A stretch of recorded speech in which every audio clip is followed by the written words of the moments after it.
चले आएं अजीज़ों, खुदा के कलाम को हम सीखते हैं। आज का मज़मून है खुदावंद का खाना। पहला करंथियों 10 बाब इसकी 16-17 आयत।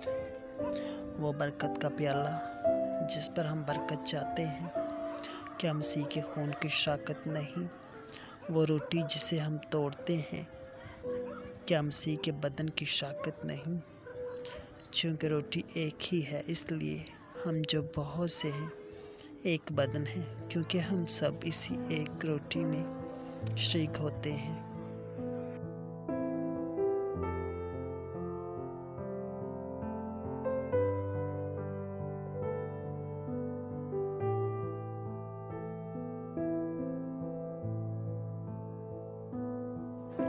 वजाहत। पाक शराकत हमेशा मसीह के साथ रफ़ाकत होती है। प्याला दुखों का निशान है और एक रोटी एक होने का निशान है, और ये दोनों खुदावंद के खाने का हिस्सा हैं। पाक शराकत के बहुत से पहलू हैं: यादगारी, शुक्रगुजारी, मोहब्बत और मसीह का इकरार। मसीह खुद साक्रामेंट का मरकज़ है। मसीह के प्याला में से पीना, इसके साथ दुख सहना है। जब हम ऐसी सूरत हाल का तजुर्बा पाते हैं जो इसके ख़िलाफ़ हो, यसू मसीह में कलीसिया का एक होना पाक शराकत की रफ़ाकत में नज़र आता है। पौलुस रसूल एक मसीही कलीसिया को लिख रहा था जिसके गिरद और नवाह में ऐसे लोग थे जो बुतों की पूजा करते थे, ताकि वो बुत परस्ती में शरीक ना हो। बाज़ ग्रंथियों ने वो गोश्त खाया जो बुतों के लिए कुर्बान किया गया था। रसूल ने खबरदार किया कि बुतों की पूजा की कुर्बानी में शरीक ना हो, जो कि मसीह की बेमिसाल कुर्बानी की मुखालिफ थी। पहला करंथियों 10 बाब इसकी 14-21 आयत। 14-21 आयत।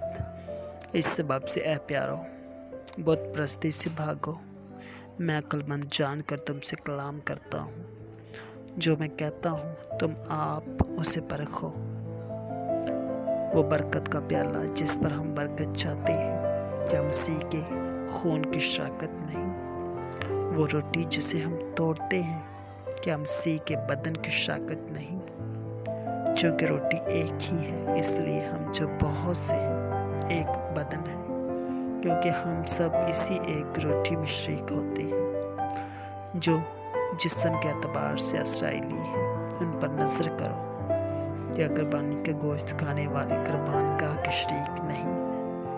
बस मैं ये कहता हूँ कि बुतों की कुर्बानी कुछ चीज़ है या बुत कुछ चीज़ है नहीं, बल्कि ये कहता हूँ कि जो कुर्बानी गैर कौमें करती है, शैतान के लिए कुर्बानी करती है, ना कि खुदा के लिए। और मैं नहीं चाहता कि तुम शैतान के शरीक हो।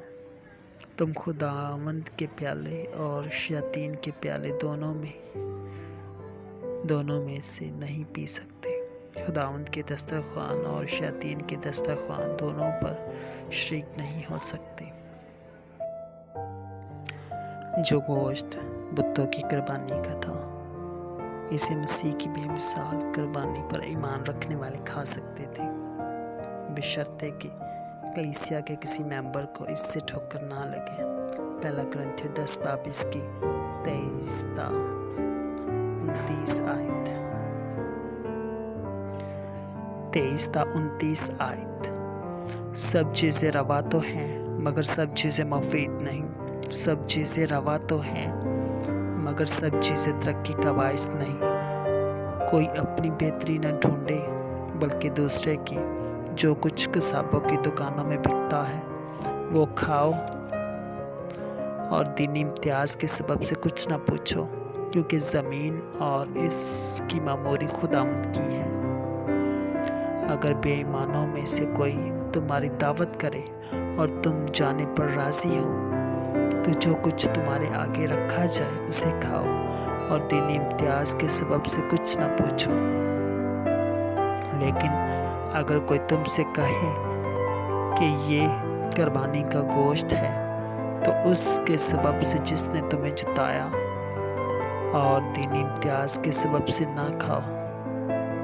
دینی امتیاز سے میرا مطلب تیرا امتیاز نہیں، بلکہ اس دوسرے کا، بھلا میری آزادی دوسرے شخص کے امتیاز سے کیوں پرکھی جائے۔ یسوع مسیح نے اپنی شدید دکھ اور موت کی شام پاک شراکت کو قائم کیا۔ خدا کا بیٹا خود جو حقیقی معنوں میں روٹی اور مے میں موجود ہے، وہ پاک شراکت بنانے کا مرکز ہے۔ ہم جب بھی اس میں شریک ہوتے ہیں تو پاک شراکت مسیح میں نئی مخلوق کو نئی زندگی دیتی ہے، جو پانی اور روح سے نئے سرے سے پیدا ہوا ہے۔ یہ یادگاری بنانے کا کھانا ہے۔ جو اسے تقسیم کرتے ہیں اور جو اسے لیتے ہیں، انہیں ہمیشہ یہ یاد رکھنا چاہیے کہ یسوع نے اپنا بدن اپنوں کے لیے موت کے حوالہ کر دیا اور ان کے لیے اپنا خون بہایا۔ لوکا 22 باب اور اس کی 19-20 آیت دیکھتے ہیں۔ لوکا 22 باب اس کی 19-20 آیت۔ پھر اس نے روٹی لی اور شکر کر کے توڑی اور یہ کہہ کر ان کو دی کہ یہ میرا بدن ہے جو تمہارے واسطے دیا جاتا ہے، میری یادگاری کے لیے یہی کیا کرو۔ اور اسی طرح کھانے کے بعد پیالہ یہ کہہ کر دیا کہ یہ پیالہ میرے اس خون میں نیا عہد ہے جو تمہارے واسطے بہایا جاتا ہے۔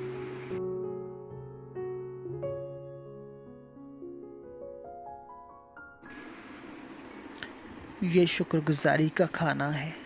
پاک شراکت کو مقرر کرنے کے دوران یسوع نے جب روٹی لی اور پیالہ لیا تو شکر کیا۔ دیکھتے ہیں متی 26 باب اس کی 26 اور 27 آیت۔ جب وہ کھا رہے تھے تو یسوع نے روٹی لی اور برکت دے کر توڑی اور شاگردوں کو دے کر کہا، لو کھاؤ، یہ میرا بدن ہے۔ پھر پیالہ لے کر شکر کیا اور ان کو دے کر کہا، تم سب اس میں سے پیو۔ میرے پیارے عزیزوں، ہمیں بھی شکر ادا کرنا چاہیے کہ مخلصی دینے والے نے محبت سے ہمارے لیے اپنی جان دی۔ یوحنا 15 باب اس کی 13 آیت۔ اس سے زیادہ محبت کوئی شخص نہیں کرتا کہ اپنی جان اپنے دوستوں کے لیے دے دے۔ پھر دوبارہ اس نے جا کر یوں دعا کی کہ اے میرے باپ، اگر یہ میرے پیے بغیر نہیں ٹل سکتا تو تیری مرضی پوری ہو۔ میرے پیارے عزیزوں، مگر یہ دکھوں کا نشان بھی ہے۔ متی 26 باب اس کی 42 آیت۔ پھر اس نے روٹی لی اور شکر کر کے توڑی اور یہ کہہ کر ان کو دی کہ یہ میرا بدن ہے جو تمہارے واسطے دیا جاتا ہے، میری یادگاری کے لیے یہی کیا کرو۔ پیالہ مسیح کے خون میں شراکت نئے عہد کا نشان ہے۔ لوکا 22 باب اس کی 19 آیت۔ عزیزوں، یہ محبت کا کھانا ہے۔ خدا کے لیے ہماری محبت گناہ سے کنارہ کرنے کی سنجیدہ کوشش اور خدا کی مرضی کو پورا کرنے میں ظاہر ہوتی ہے۔ اپنے ہمسایہ کے لیے محبت کو بھی اس بات میں ظاہر ہونا چاہیے کہ ہم دوسروں کو معاف کرنے کے لیے تیار ہیں۔ یہ اقرار کا کھانا ہے۔ ہم مسیح کی موت، قربانی، جی اٹھنے اور آسمان پر چڑھ جانے اور خداوند کی آمد پر ایمان رکھتے ہیں۔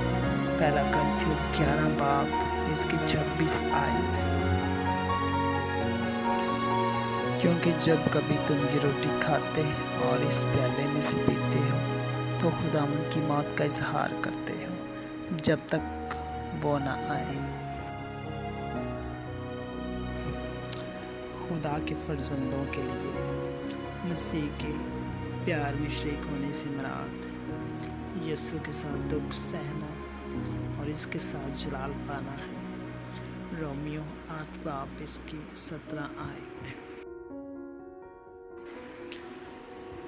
और अगर फर्जंद हैं तो वारिस भी हैं, यानी खुदा के वारिस और मसीह के हम मिरास, बशर्ते कि हम उसके साथ दुख उठाएं ताकि उसके साथ जलाल भी पाएं।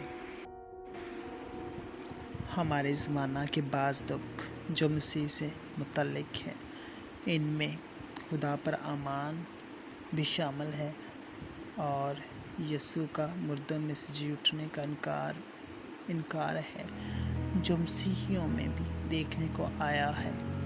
यहाँ रसूलों का इनकार भी किया जाता है जो मसीह के कायम मुकाम की हैसियत से बेचे गए हैं, और यहाँ तक कि मसीही भी खुदावंद की करीबी आमद का इंतज़ार करना तर्क कर चुके हैं। लूका 19 बाब इसकी 41 आयत।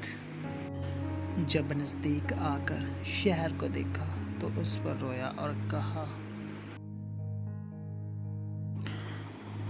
मसीह में मेरे अजीज़ों, हमारे बाइबल के हवाला में एक बदन इन लोगों के एक होने की अलामत है जो पाक शराकत की रफ़ाकत में शरीक होते हैं और वाहिद बदन को तश्कील देते हैं। मत्ती 8 बाब इसकी 11 आयत। और मैं तुमसे कहता हूँ कि वो तेरे पूरब और पश्चिम से आकर अब्राहम और इसहाक और याकूब के साथ आसमान की बादशाही की ज़ियाफ़त में शरीक होंगे।